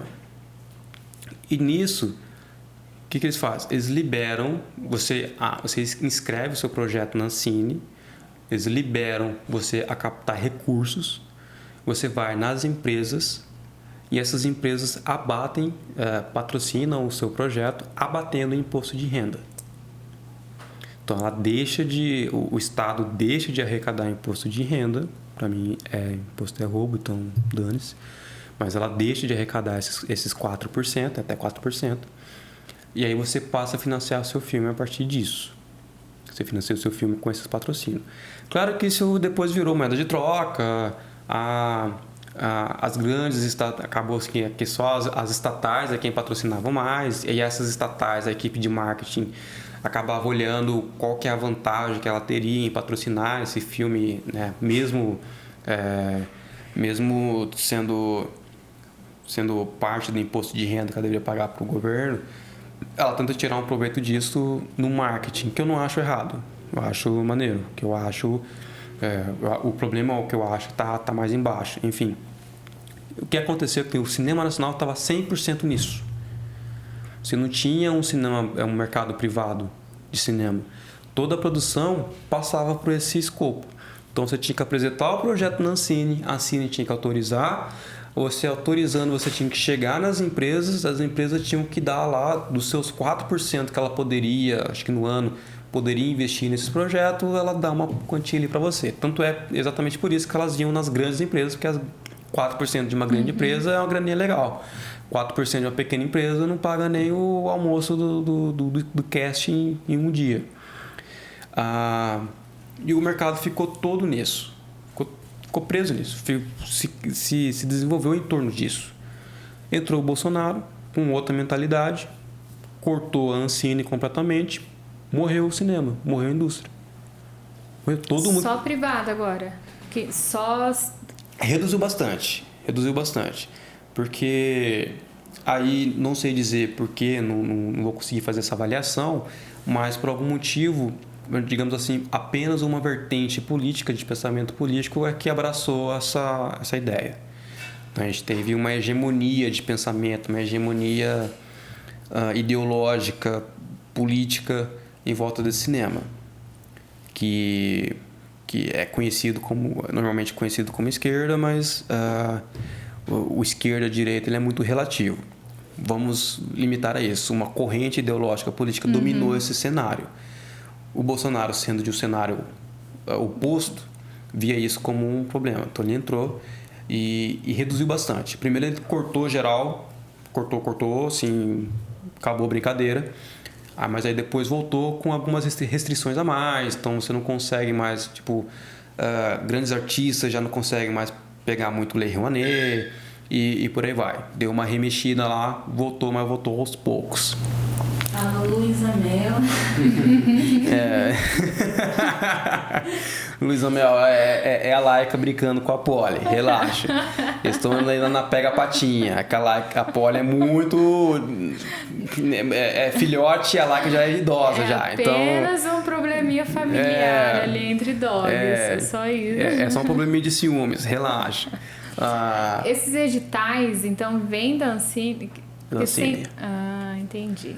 Então, assim, aí você tem o problema ideológico que você tem na mão de políticos dizendo, controlando minimamente o que é produzido ou não de cultura, que eu acho uma percepção completamente estranha. Tipo, você está deixando um político dizer o que você vai dizer ou não, de certa forma. Você repudia o mercado privado, que o mercado privado nada mais é do que o seu espectador pagando diretamente para você pelo que você está dizendo, e você passa para um terceiro conduzir isso, um terceiro que não depende dessa relação direta. Então eu acho isso muito complicado. Por isso que eu não corro atrás de governo, de editais, esse tipo de coisa, para fomentar os meus projetos. Eu nunca vou correr. Claro que eu tenho amigos que não pensam como eu. E como eu quero ver o cenário acontecer, eu vou dar força para eles nesse sentido. Se precisar de mim para alguma coisa, estou à disposição, né? Em Marília, inclusive, criaram um núcleo audiovisual, NAVE Marília, justamente para pensar nesse sentido. A mentalidade da maioria lá dentro é de trazer esse esquema para Marília, de conseguir trazer essa conexão com a Ancine para a região de Marília. A minha cabeça é de vamos pensar na forma mercadológica, no mercado. Tá? Como é que a gente consegue produzir e vender? E assim a gente consegue encontrar uma solução. Porque essa dancinha você vai conseguir um ou dois que vai conseguir fazer o seu filme. Eu sou a favor de a gente ter essas várias frentes, né? O objetivo aqui no final acaba sendo fomentar um cinema regional. Então eu sou a favor de que tenha várias frentes, porque eu posso estar errado, no fim das contas, e o pessoal dá certo, enfim, funcionando, beleza, maneiro, vou achar legal. Mas eu aqui, como eu tenho esse pensamento político um pouco mais libertário, de não usar no governo por achar de certa forma ilegítimo, eu vou seguir sempre pelo mercado, pelo livre mercado, a interação direta entre o realizador e o espectador. E isso é importante também para quem é artista, que geralmente artista não quer se inteirar muito na economia, se inteirar muito justamente por achar errado cobrar. Ele não se inteira, não se informa muito. E aí você tem certas situações em que você tem um artista muito virtuoso, aonde, no caso da música, por exemplo, isso é mais claro, que o CD dele vende até hoje, porque ele conseguiu criar uma obra atemporal, só que ele não fatura em cima disso, porque ficou tudo na mão do estúdio. O estúdio, que manjava de economia, fechou um contrato aonde deixou ele de lado.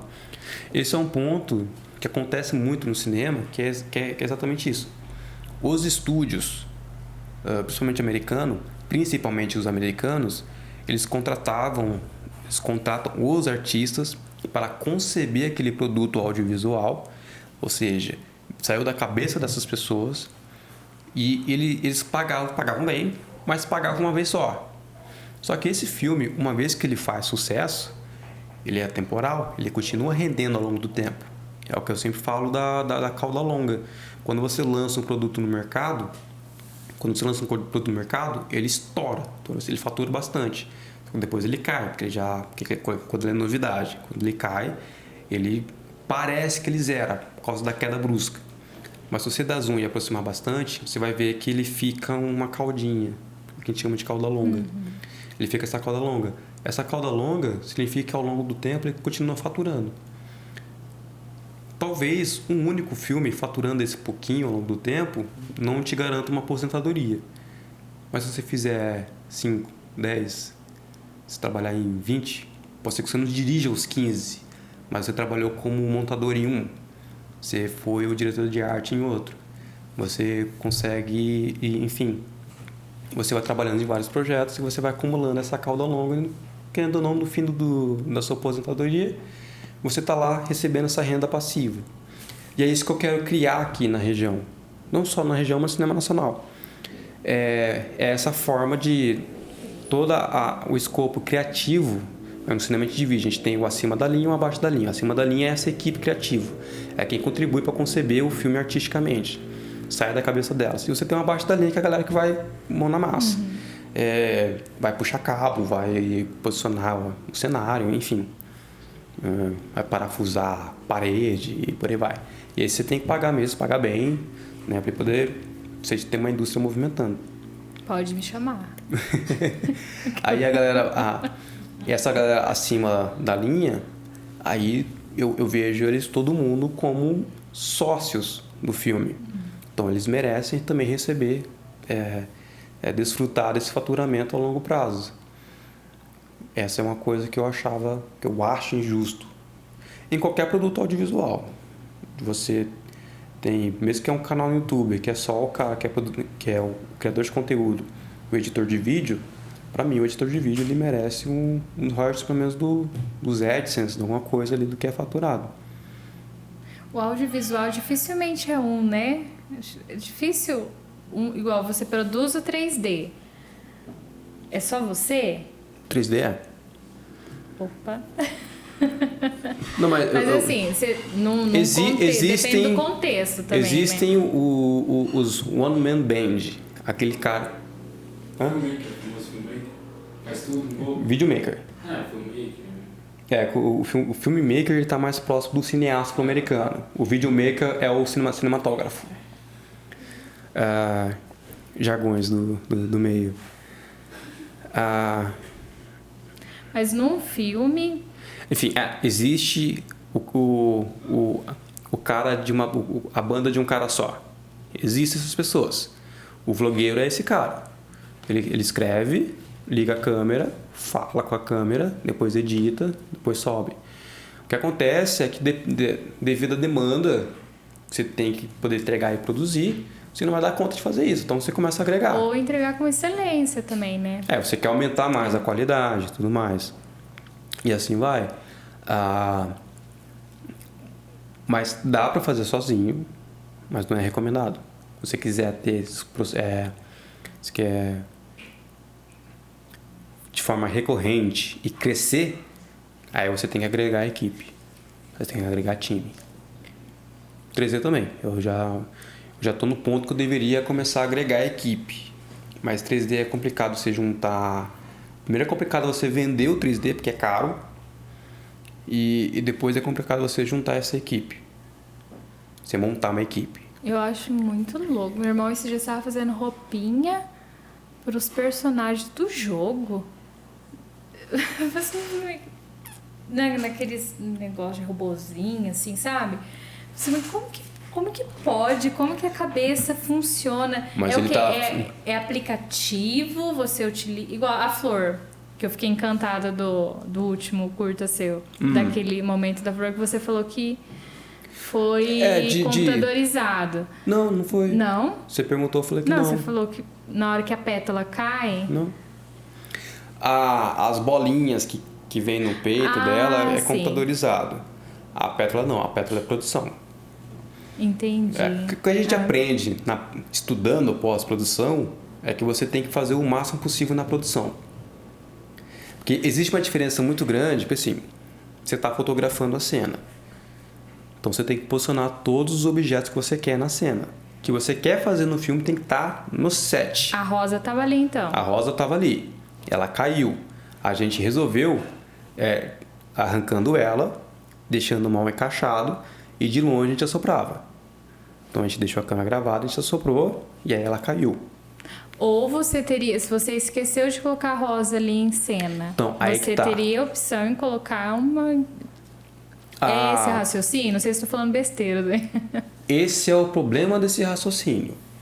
Quando o diretor, que não conhece muito da pós-produção e da capacidade de entrega que a pós-produção pode agregar ao filme, ele fica só no... não, isso aqui eu corrijo depois na pós. Entendi. Esse patinho tá feio, mas depois a gente apaga lá. Porque dá pra fazer.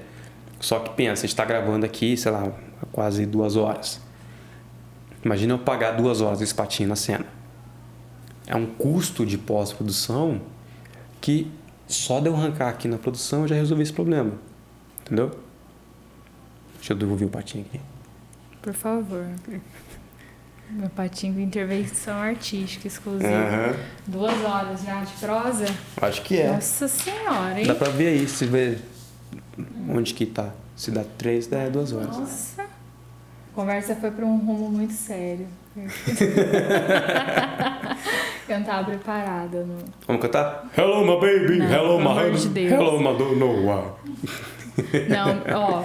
Porque daí, assim, meu último tópico aqui, eu iria pra um lado mais relax, assim, sabe? Mas foi conduzindo que eu acho que eu não consegui nem pegar o gancho pra isso. Deixa uma próxima. Não, mas puxa aí. E a parte de design de marcas? Isso eu não sabia que você trabalhava também com design. As marcas são tudo que eu desenhei, as minhas. Mas assim, você fez ou você faz, um exemplo, eu quero criar uma marca, Eu não presto esse serviço. Tá. Mas já fiz. Eu sempre fui meio curioso, sempre gostei de fazer essas coisas. Então, eu comecei no 3D porque eu achei foda. Cara, eu assistia Toy Story e de repente, num certo dia, tinha um programa no meu desktop que era pra fazer o Toy Story. Obviamente eu pirei, já achei que uma semana ia fazer um curta-metragem, uma animação, personagem e tudo mais. Até hoje eu não fiz. Mas, enfim, isso já despertou, opa, esse aqui que eu vou seguir. Só que depois eu fui aprendendo o Illustrator, fui aprendendo o Premiere, porque eu entrei lá no Golden, comecei a editar casamento. E daí já comecei a inteirar mais na questão do audiovisual de fato. Aquela questão que eu falei de você ter um mercado, uma indústria local. Você editou meu álbum de casamento? Você trabalhou no foto, né? Daqui?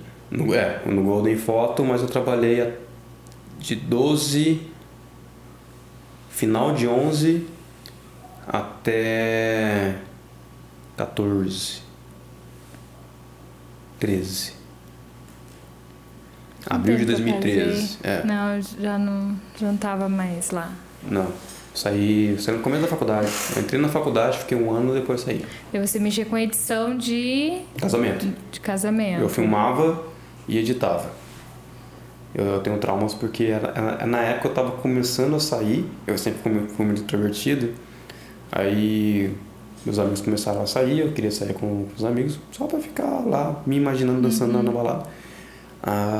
Mas os casamentos eram todo final de semana e eles me levavam pra tudo qualquer casamento. Tipo, você não vai ficar à toa em casa não, querido. Vamos lá filmar e ficar lá só segurando flash assim do cara. Você pegava a câmera e colocava no ombro, não? Aquelas câmeras gigantes lá do Golden. Meu Deus. Cara, quando eu entrei no Golden, eles tinham acabado de comprar a XD-Cam. Então já era aquela câmera, já é câmera de broadcast, mas é câmerazinha na mão aqui. Eles tinham acabado de passar pro digital. Se fosse um pouquinho antes, eu pegava aquelas de fita. Aquelas quadradonas, assim? Mas eles já não usavam essas câmeras, já era pequenininha já. Já mini DV. Então você... Nesse meio termo, eu me ingressei na publicidade. Na publicidade a gente acaba passa aprendendo um negócio meio geral.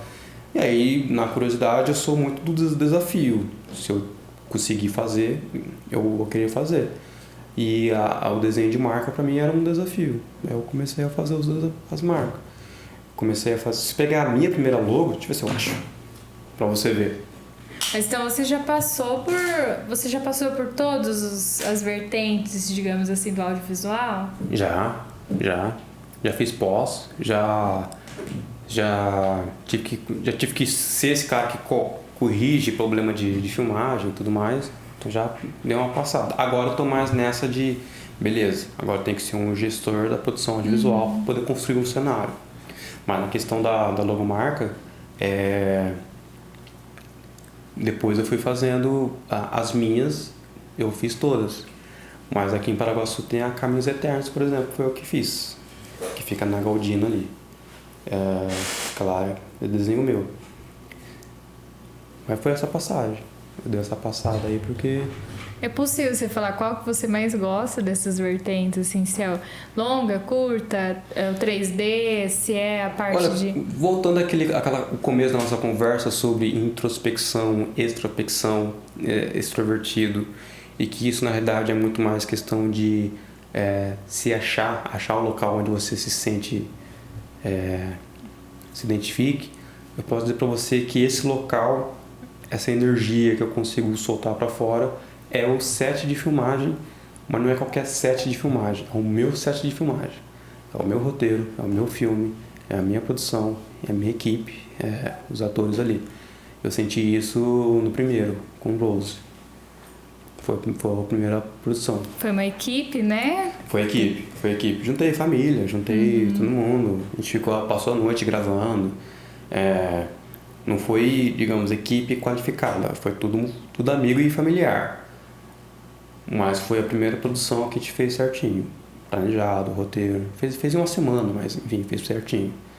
Ali deu pra sentir que a minha energia é no set de filmagem, produzindo o que eu gosto de produzir, as minhas histórias. O que eu tô fazendo agora, eu tô construindo um cenário para que outras pessoas possam ter essa energia também, mas que eu também possa ter a minha num cenário confortável. Porque eu não quero chegar lá, fazer um longa-metragem e aí morrer na praia. Eu quero chegar lá, fazer uma longa-metragem, no ano seguinte lançar outro. Aí para isso é um jogo um pouco mais complicado do que apenas estudar a linguagem audiovisual. Bacana isso. Esse último relato aí seu é justamente o último ponto que eu falei que eu não tinha encontrado o link. De verdade, porque eu justamente iria levar você a algum lugar assim, que remetesse assim, uma passagem ou alguém, ou o jeito que você sentiu que fortalecesse, que te trouxesse assim, lembranças positivas ou enfatizasse assim, olha, por isso que eu tô, né, seguindo nessa área. E você acabou de falar a resposta antes mesmo da minha pergunta. De nada. Sempre tá aqui, ó. Porque tem muito, né? Sempre a gente tem muito esses insights assim, tudo, mas você pensa, poxa, mas peraí, lá atrás, né? Quando naquele momento que eu tava assim, que eu fiz isso, que eu vi tal pessoa, poxa, eu senti que era aquilo. Como eu me senti completo, eu senti que era isso mesmo, eu senti que eu estava ali, que eu devia. E é o que você encerrou meu. Isso aqui é entrosamento, assim, eu bati o olho aqui, falei, tá. Exatamente. Vamos pro encerramento, mas tem que fazer a abertura, você não fez a abertura. Tem que fazer abertura, é verdade. Encerra. Como que eu encerro isso? Levei, gostei muito de conversar com você. Não, eu não gostei de conversar com você. Não? Legal. Não, vocês que me colocaram muitas coisas expostas aqui do meu particular. Não, mas... Não, tá, vamos lá. Vamos fazer certinho. Isso você vai cortar, né? Provavelmente. Tudo que é muito formalzinho, assim, eu não consigo. Tudo bem, tá. Então... É o corte seco da rotina, é isso. Sim, eu agradeço. Top. E você gostou de entrevistar? Gostou foi legal, de ficar assim, muito obrigada pelo convite. Experiência. Esse teste. Eu venho assim achando que é um teste, sabe? Assim, que eu vou usar. Não vou perder essas 3 horas de conversa aqui. Pra provar pra vocês que eu consigo ser séria também. Que eu consigo conduzir ser uma séria. Conversa. Conduzir uma conversa. Sim, totalmente fora da minha zona de conforto. Legal, porque vai dar tchau pro pessoal. É verdade, tá acabando. Já vai emendando, já. Não, a prosa é a parte de falar comigo mesmo. Então, mas é isso. Obrigada por quê? Sendo que você que tem que agradecer, porque eu que tô aqui. Mas você é a anfitriã. Mas obrigado por ter vindo. Mas você veio aqui porque você já tá aqui. O programa é meu, ninguém me chama ninguém quer me entrevistar, eu tenho que criar um programa. Eu tive que criar um programa, achar uma amiga que quer conversar pra eu poder botar ela como anfitriã no meu próprio programa pra você entrevistar. Você me usou. Mas obrigado por você ter vindo. Mas você já mora aqui. Não é obrigado por você ter vindo, obrigado pela prosa. Obrigado pela conversa. Aí, pronto.